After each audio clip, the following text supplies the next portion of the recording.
Hi అండి, అందరికీ నమస్తే. Welcome to SJN garden. ఈరోజు వీడియో ఏంటి అనేసి అంటే, పిందే కదా అని వదిలేస్తే అది మనకి కావలసిన సైజులో ఎలా మారుతుందండి? అలా మారాలి అనేసి అంటే మనం ఫెర్టిలైజర్స్ అనేవి ఇస్తూ ఉండాలి కదా. ఎప్పుడు ఒకే ఫెర్టిలైజర్ కాకుండా మొక్కలకి ఇచ్చేటప్పుడు మాత్రం ఫెర్టిలైజర్స్ మార్చి మార్చి ఇచ్చాము అనేసి అంటే రిజల్ట్ అనేది చాలా బాగుంటుందండి. ఇప్పుడు మన కాకరకాయలు, కీరదోస, బీరకాయలు చిన్న పిందెల రూపంలో ఉన్నాయండి. ఈ పిందెల రూపంలో ఉన్న అన్నిట్లికి కూడా మనము ఫెర్టిలైజర్స్ అనేవి ఇప్పటి నుంచే ఇచ్చుకుంటూ ఉండాలి అండి. పూత దశలో ఉన్నప్పుడు పుల్లటి మజ్జిగలో ఒక స్పూన్ ఇంగువ అనేది వేసి మొక్కలపై స్ప్రే చేశాము అనేసి అంటే ఆ పూత అనేది పిండి రూపంలో మారుతుంది. పిండి రూపంలో ఉన్న ఏవైతే బీరకాయలు, కీరదోస, వంకాయలు ఉన్నాయో ఈ పిండి రూపంలో ఉన్నవి మనకి కావలసిన కాయ రూపంలో మారాలి అనేసి అంటే మనము ఫెర్టిలైజర్స్ అనేవి ఇస్తూ ఉండాలి.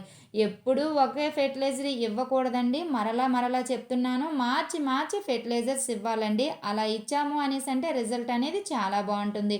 ఇప్పుడు ఆ ఫెర్టిలైజర్ అనేది ఎలా తయారు చేసుకోవాలి, ఎంత రేషియోలో ఇవ్వాలి అనేది చెప్పబోయే ముందు ఇప్పటి వరకు మన ఛానల్ని ఎవరైనా లైక్ చేయకపోతే లైక్ చేయండి, సబ్స్క్రైబ్ చేసుకోండి. ప్లీజ్ ఫ్రెండ్స్, నన్నైతే సపోర్ట్ చేయండి. ఇప్పుడైతే ముల్లంగిని అయితే హార్వెస్ట్ చేసుకుందాము. హార్వెస్ట్ చేసుకున్న ముల్లంగిని మన కడుపులోకి తీసుకుందా, ఆకులనైతే ఫెర్టిలైజర్ కింద తయారు చేసుకుని మొక్కల మొదట్లో అయితే వేసిద్దామండి. ముల్లంగి మాత్రం ఈసారి అయితే చాలా బాగా ఊరిందనమాట. కాకపోతే నేను చేసిన తప్పు ఏంటి అనేసి అంటే గ్రో బ్యాగ్లో 5 విత్తనాలు అయితే వేసేసానండి. అలా వేయడం వల్ల దుంప అయితే చాలా బాగా ఊరింది, కానీ వంకర డింకలుగా వచ్చేసిందండి. అదొక్కటే తప్ప కానీ దుంప మాత్రం చాలా బాగా ఊరింది. ఈ దుంప జాతి విషయానికి వస్తే మాత్రం నైట్రోజన్ ఫెర్టిలైజర్ అనేది తక్కువగా ఇచ్చాము అనేసి అంటే దుంప అనేది చాలా బాగా ఊరుతుంది. ఆకులు అనేవి అంటే ఏవైతే మనం పోషకాలు ఇచ్చామో ఆ పోషకాలు అనేవి దుంప తీసుకుంటుంది, ఆకులు అనేవి తీసుకోవన్నమాట. అందువల్ల దుంప జాతికి వచ్చేటప్పటికి మాత్రము నైట్రోజన్ ఎక్కువగా ఉండే ఫెర్టిలైజర్స్ మాత్రము ఇవ్వకండి. ఇప్పుడు ముల్లంగినైతే వేరు చేసుకుందాము, తర్వాత ఆకులనైతే వేరు చేసుకుందాం అనమాట. ఈ ఆకులతో ఇప్పుడైతే మనమైతే ఫెర్టిలైజర్ అనేది తయారు చేసుకుందాము. ఈ ఆకుల్ని చిన్న చిన్న పీసెస్ లాగా అయితే కట్ చేసుకోవాలన్నమాట. ఎంత చిన్నగా వీలైతే అంత చిన్నగా కట్ చేసుకోండి. ఈ ఆకులలో చాలా పోషకాలు అనేవి ఉంటాయండి. ఇవి మనము మన శరీరానికి కూడా తీసుకోవచ్చు అనమాట. ఈ తోటకూర ఉంటుంది కదండి, తోటకూర ఎలాగైతే మనం ఫ్రై చేసుకొని తింటామో అలాగే ఈ ముల్లంగి ఆకుల్ని కూడా ఫ్రై చేసుకొని తింటారనమాట. మేమైతే తినము. ఎవ నిన్న రీసెంట్గా ఒక ఆవిడ చెప్పిందనమాట, ముల్లంగి ఆకులను కూడా ఫ్రై చేసుకొని తింటారు, మీరు తినరా అనేసి. నేనైతే తినలేదనమాట.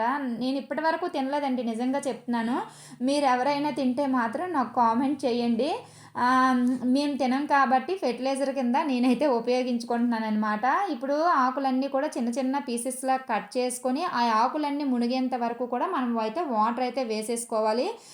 దీంట్లో ఒక స్పూన్ బోన్ మీలు, కొంచెం బెల్లం మొక్క అయితే సరిపోతుందనమాట. ఒక 100 గ్రాముల బెల్లం అయితే సరిపోతుందండి. ఆకులన్నీ ములిగేంత వరకు వాటర్ పోసుకొని 100 గ్రాముల బెల్లం అంతా వేసుకొని బాగా కలుపుకొని 5 రోజులైతే ఫర్మెంటేషన్ చేయాలండి. 5 రోజులు ఫర్మెంటేషన్ చేసిన తర్వాత మనకి ఇలా తయారవుతుందనమాట. ఇందులో మీకు వీలైతే బోన్ మీల్ వేసుకోండి. నేను బోన్ మీల్ ఎందుకు వేయలేదు అనేసి అంటే నా దగ్గర ఉన్న బోన్ మీల్ అంతా కూడా స్టార్టింగ్లోనే ఒక్క స్పూన్ అంతా వేసేసనమాట. అందువల్ల నేనైతే బోన్ మీల్ వేయట్లేదు. ఇందులో కనుక బోన్ మీల్ వేశారు అంటే రిజల్ట్ అనేది చాలా బాగుంటుందండి. బోన్ మీల్ ఎందుకు మొక్కలకి మనము యూజ్ చేస్తాము అనేసి అంటే ఆ బోన్ మీల్ అనేది జంతువుల ఎముకలను ఉడకబెట్టి దాన్ని ఎండబెట్టి పౌడర్లా చేసి మనకు అమ్ముతారనమాట. అందులో చాలా పోషకాలు అనేవి ఉంటాయండి. ఫాస్ఫరస్, కాల్షియం అనేది చాలా ఎక్కువగా ఉంటాయన్నమాట. ఇవి పువ్వులు, కాయలు కాయడానికి చాలా బాగా ఉపయోగపడతాయి. మొక్క అనేది ఆరోగ్యంగా ఉండడానికి ఈ బోన్ మీల్ అనేది చాలా బాగా ఉపయోగపడుతుంది. కాబట్టి మీరు ఈ తయారు చేసుకున్న ఫెర్టిలైజర్లో ఒక స్పూన్ బోన్ మీల్ అయితే వేయండి.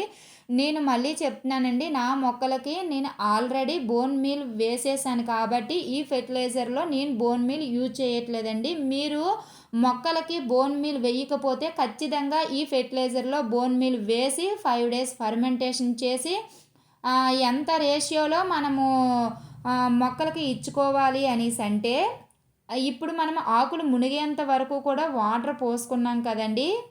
అంటే అదొక 2 లీటర్లు అయ్యిందనుకోండి, 2 లీటర్లు వాటర్ వేయండి. నేను తయారు చేసుకున్న ఫెర్టిలైజరు సగం బకెట్ అయ్యింది కాబట్టి, మిగతా సగం బకెటు నార్మల్ వాటర్ వేసుకున్నాననమాట. మొత్తం అంటే ఒక 10 లీటర్లు ఫెర్టిలైజర్ చేసుకున్నామంటే, ఇంకో 10 లీటర్లు నార్మల్ వాటర్ కలుపుకోవాలి. 2 సమానంగా ఉండేటట్లుగా చేసుకోవాలి. కొంచెం అటు ఇటు అయినా నో ప్రాబ్లమ్ అండి. అలా చేసుకున్న తర్వాత ఈ వాటర్‌ని మొక్కల మొదట్లో అనేది వేసేసుకోవడమేనండి.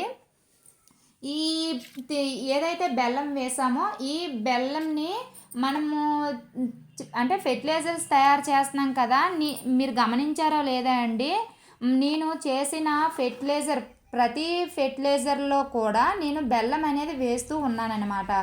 ఎందుకు ఈ బెల్లం అనేది నేను యూజ్ చేస్తూ ఉంటాను అనేసంటే, ఈ తీపి పదార్థం ఏదైతే ఉందో అది వానపాములను పెంపొందించడానికి చాలా బాగా సహాయపడుతుందనమాట. అందువల్ల నేనైతే బెల్లంనైతే ప్రతి ఫెర్టిలైజర్‌లో కూడా నేను బెల్లం మాత్రం ఖచ్చితంగా వేస్తానండి. నాకైతే రిజల్ట్ అనేది చాలా బావుంది. మీరు చూస్తున్నారు కదా! రిజల్ట్ అనేది ఎట్లా ఉంది అనేసైతే. ఇప్పుడు ఈ వంకాయ మొక్కలు కూడా ఇచ్చేసుకోవచ్చండి. మనము హార్వెస్ట్ చేస్తున్నాము. ఒక 4, 5 ఉన్నాయండి వంకాయలు. ఆ తర్వాత కూడా అయిపోయింది. ఉడత చూడండి ఏం చేసిందో. టమాటాలకు రోజుకో టమాటా మొత్తం తినేస్తుందనమాట. సగం అది తింటుంది, సగం మేము తీసుకుంటున్నామనమాట. ఇప్పుడైతే ఈ మొక్కలకు కూడా ఈ ఫెర్టిలైజర్‌ని అయితే ఇచ్చేద్దామండి. ఆ మొక్కలు ఈ మొక్కలు కాదండి, అన్ని మొక్కలకి కూడా మనమైతే ఫెర్టిలైజర్ అనేది చాలా బాగా ఇచ్చుకోవచ్చు. ఇది వంకాయ మొక్క చూడండి. వంకాయ మొక్కకైతే ఒక దగ్గరగా ఒక 5, 6 కాయల వరకు తెంపాము. మళ్ళీ చూడండి పిందెల రూపంలో వస్తున్నాయి కదా! అందువల్ల వీటిని కూడా వేసేసుకోవచ్చు. ఈ చిక్కుడుకాయలకి నేను విత్తనాల కోసమే వదిలేసానండి. ఇవి చెట్టు చిక్కుడండి. మళ్ళీ ఈ విత్తనాలు దొరకడం కొంచెం కష్టమవుతుంది నాకు. అందువల్ల ఈ కాయలన్నీ కూడా వదిలేసాననమాట. ఈ చెట్టు చిక్కుడు కాయలు అవి విత్తనాల కోసమే అట్లా వదిలేసాను. మీరు ఇంతకుముందు వీడియోలో చూశారు కదా టమాటాలు ఎన్ని కాసాయో.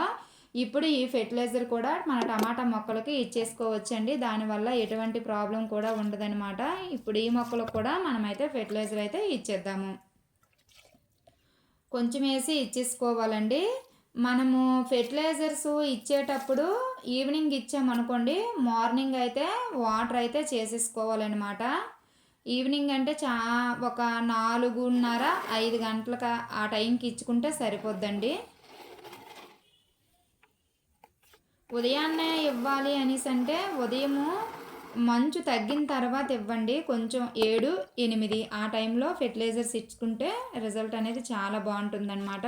ఉదయాన్నే చాలా ఎక్కువగా మంచు పడుతుందండి. ఆ మంచుకైతే టమాటా మొక్కలు పాడైపోతాయేమో అనుకున్నాను. ప్రస్తుతానికైతే టమాటా మొక్కలకి ఎటువంటి హాని లేదనమాట. చూడాలి, ఎటువంటి హాని ఉంటే మాత్రం ఏదో ఒకటి స్ప్రే చేయాలి. లేదు అనేసి అంటే పోతాయి. ఇవైతే బీట్రూట్ చూడండి ఎంత చక్కగా ఉన్నాయో బీట్రూట్. వీటికి కూడా ఇచ్చేసుకుందాము. ఆ మొక్కలకి ఈ మొక్కలకని కాదండి, మొత్తం అన్ని మొక్కలకి ఇచ్చేసుకోవచ్చు. ఇవైతే క్యాబేజీ చూడండి ఎంత బాగున్నాయో. స్టార్ట్ అయ్యాయి అన్నమాట రెడీ అవ్వడానికి. కాకపోతే ఏం తేడాయో తెలియదు. ఒకే దాంట్లో 4 ఉడిచేయడం వల్ల ఏమో మరి ఇవి పెద్ద సైజులో రానట్టున్నాయి. చూడాలి మరి ఎంత సైజులో వస్తాయి అనేది. చూపిస్తానులేండి మీకు ఎంత సైజులో వస్తాయి ఏంటి అనేది అయితే మాత్రము. ఇలాగా అన్ని మొక్కలకి ఇచ్చేసుకోవడమేనండి ఫెర్టిలైజర్స్.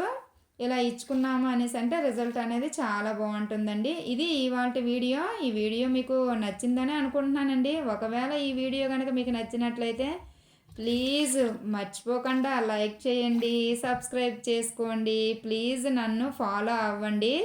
ఇలాంటి మంచి వీడియోస్ మళ్ళీ పెడుతూనే ఉంటానండి.